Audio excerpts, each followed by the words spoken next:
am happy to join with you today in what will go down in history as the greatest demonstration for freedom in the history of our nation.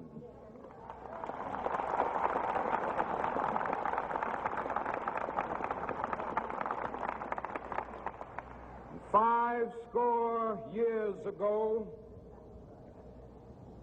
a great American in whose symbolic shadow we stand today signed the Emancipation Proclamation. This momentous decree came as a great beacon light of hope to millions of Negro slaves who had been seared in the flames of withering injustice. It came as a joyous daybreak to end the long night of their captivity. But 100 years later, the Negro still is not free. 100 years later, the life of the Negro is still sadly crippled by the manacles of segregation and the chains of discrimination. 100 years later, the Negro lives on a lonely island of poverty in the midst of a vast ocean of material prosperity. 100 years later,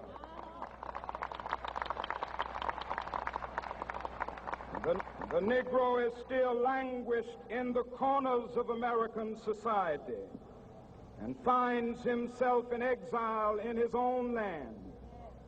And so we've come here today to dramatize a shameful condition. In a sense, we've come to our nation's capital to cash a check. When the architects of our republic wrote the magnificent words of the Constitution and the Declaration of Independence, they were signing a promissory note to which every American was to fall heir.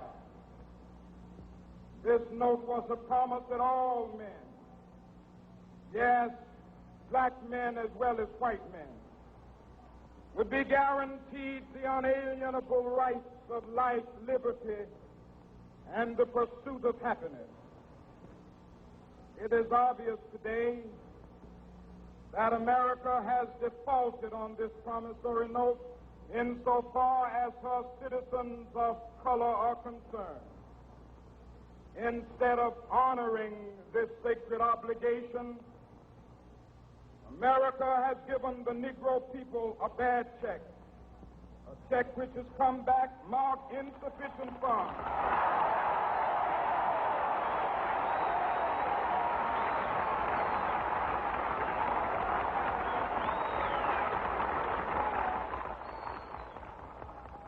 But we refuse to believe that the Bank of Justice is bankrupt. We refuse to believe that there are insufficient funds in the great vaults of opportunity of this nation. So we've come to cash this check, a check that will give us upon demand the riches of freedom and the security of justice.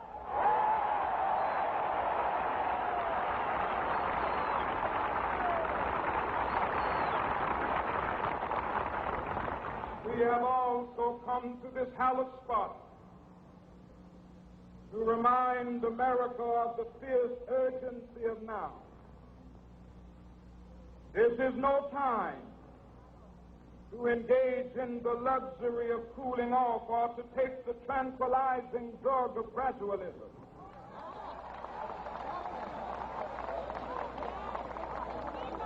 Now is the time to make real the promises of democracy. Now is the time to rise from the dark and desolate valley of segregation to the sunlit path of racial justice. Now is the time to lift our nation from the quicksands of racial injustice to the solid rock of brotherhood. Now is the time to make justice a reality for all of God's children. It would be fatal for the nation to overlook the urgency of the moment. This sweltering summit of the Negro's legitimate discontent will not pass until there is an invigorating autumn of freedom and equality. 1963 is not an end, but a beginning. Those who hope that the Negro needed to blow off steam and will now be content will have a rude awakening if the nation returns to business as usual.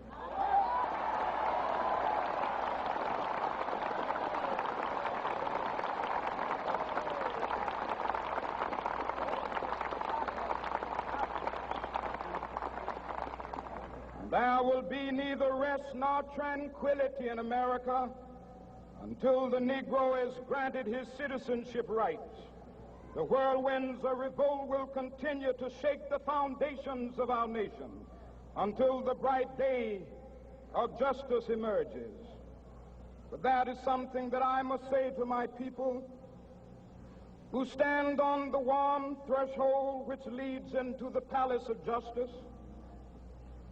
In the process of gaining our rightful place, we must not be guilty of wrongful deeds. Let us not seek to satisfy our thirst for freedom by drinking from the cup of bitterness and hatred.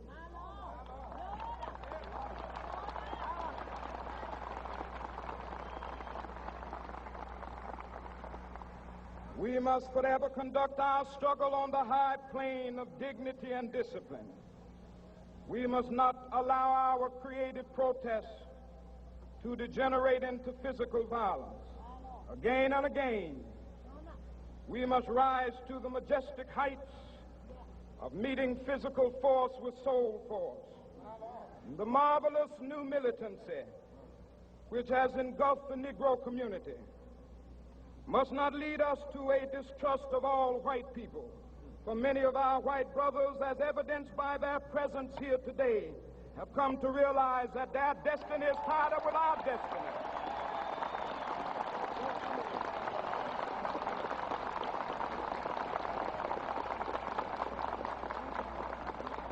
And they have come to realize that their freedom is inextricably bound to our freedom.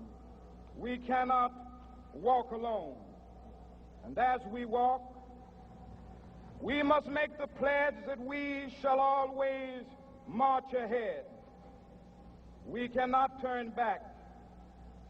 There are those who are asking the devotees of civil rights, when will you be satisfied? We can never be satisfied as long as the Negro is the victim of the unspeakable horrors of police brutality. We can never be satisfied as long as our bodies, heavy with the fatigue of travel, cannot gain lodging in the motels of the highways and the hotels of the cities.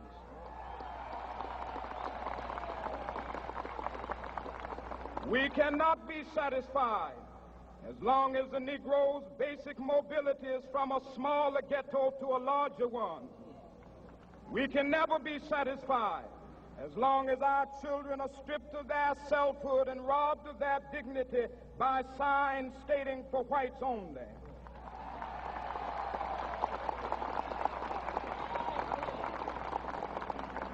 We cannot be satisfied as long as a Negro in Mississippi cannot vote and a Negro in New York believes he has nothing for which to vote.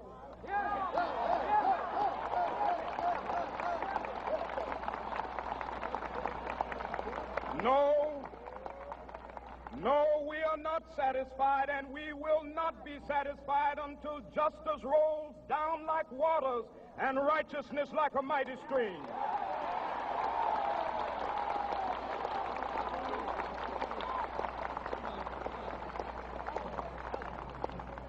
I am not unmindful that some of you have come here out of great trials and tribulations. Some of you have come fresh from narrow jail cells. Some of you have come from areas where your quest for freedom left you battered by the storms of persecution and staggered by the winds of police brutality. You have been the veterans of creative suffering. Continue to work with the faith that unearned suffering is redemptive. Go back to Mississippi. Go back to Alabama. Go back to South Carolina. Go back to Georgia. Go back to Louisiana. Go back to the slums and ghettos of our northern cities, knowing that somehow this situation can and will be changed. Let us not wallow in the valley of despair. I say to you today, my friend,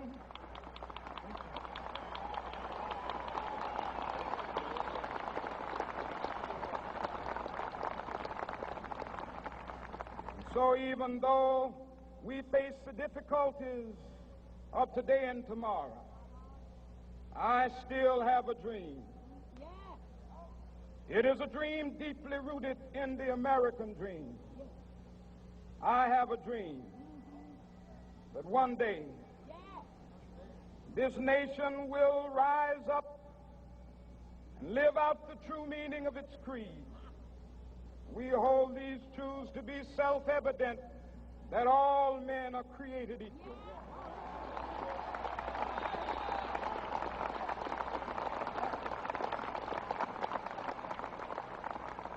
I have a dream that one day on the red hills of Georgia, the sons of former slaves and the sons of former slave owners will be able to sit down together at the table of brotherhood. I have a dream that one day, even the state of Mississippi, a state sweltering with the heat of injustice, sweltering with the heat of oppression, will be transformed into an oasis of freedom and justice. I have a dream that my 4 little children will one day live in a nation where they will not be judged by the color of their skin, but by the content of their character. I have a dream today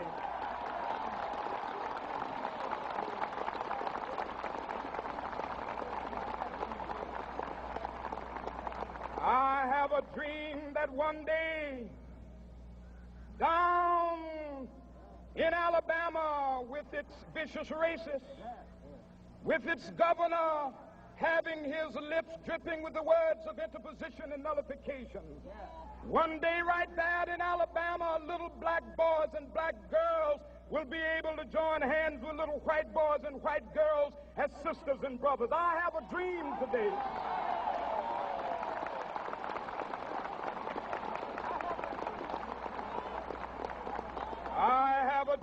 that one day every valley shall be exalted, and every hill and mountain shall be made low. The rough places will be made plain, and the crooked places will be made straight, and the glory of the Lord shall be revealed, and all flesh shall see it together. This is our hope. This is a faith that I go back to the South with. With this faith, we will be able to hew out of the mountain of despair a stone of hope. With this faith, we will be able to transform the jangling discords of our nation into a beautiful symphony of brotherhood. With this faith, we will be able to work together, to pray together, to struggle together, to go to jail together, to stand up for freedom together, knowing that we will be free one day. This will be the day.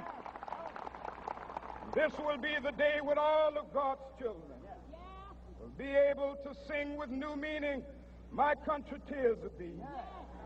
Sweet land of liberty, of thee I sing. Land where my fathers died, land of the pilgrim's pride. From every mountainside, let freedom ring. And if America is to be a great nation, this must become true. And so let freedom ring. From the prodigious hilltops of New Hampshire, let freedom ring. from the mighty mountains of New York. Let freedom ring from the heightening Alleghenies of Pennsylvania. Let freedom ring from the snow-capped Rockies of Colorado. Let freedom ring from the curvaceous slopes of California. But not only that, let freedom ring from Stone Mountain of Georgia. Let freedom ring from Lookout Mountain of Tennessee. Let freedom ring from every hill and molehill of Mississippi, from every mountainside. Let freedom ring, and when this happens, and when we allow freedom ring, when we let it ring from every village and every hamlet, from every state and every city, we will be able to speed up that day when all of God's children, black men and white men, Jews and Gentiles, Protestants and Catholics, will be able to join hands and sing in the words of the old Negro spiritual, free at last, thank God Almighty, we are free at last.